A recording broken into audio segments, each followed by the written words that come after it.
Anniversary. Sir, of all the deals that you've done in your life, all the people you've sat across from and negotiated with, is President Putin distinct in any way? He's a very smart guy. He's a very cunning person.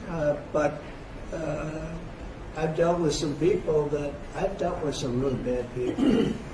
But I will tell you, as far as this is concerned,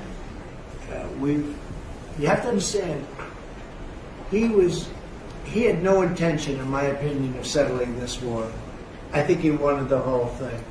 When I got elected, we spoke, and I think we're going to have a deal. I can't guarantee that. You know, a deal is a deal. Lots of crazy things happen in deals, right? But I think we're going to have a deal. If I didn't get elected, I believe he would have just continued to go through Ukraine, and over a period of time, a lot of people would have been killed, would have lasted for a period of time. And the reason that Ukraine, and I have great respect for the Ukraine as fighters, as great fighters, but without our equipment, that war would have been over, like people said, in a very short period of time. Is there a time where You remember, I gave the javelins, and the javelins are the things that knocked out those tanks right at the beginning of the war. They said that Obama at the time gave sheets and Trump gave javelins. Well, I was the one that did that, but I want to see it come to an end.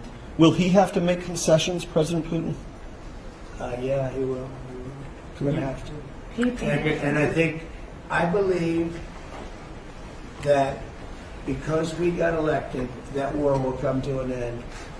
And I also believe if we didn't get elected, if this administration didn't win the election by a lot, that war would go on for a long time, and he would want to take the whole thing. What concession? The big question I had is, does he want to take the whole thing? But the reason, and the Ukrainians are good fighters, I have to say, but without the equipment, without our equipment, we have the best equipment in the world. We have the best military equipment in the world. Without our equipment, that would have been over very quickly. What concessions would you like to see? What concessions would you like to see?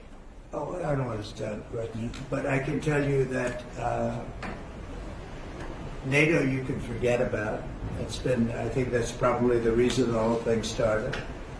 And I think, JD, we can say that. Do you have a statement on that? You've been very much involved. I gave him the beauty.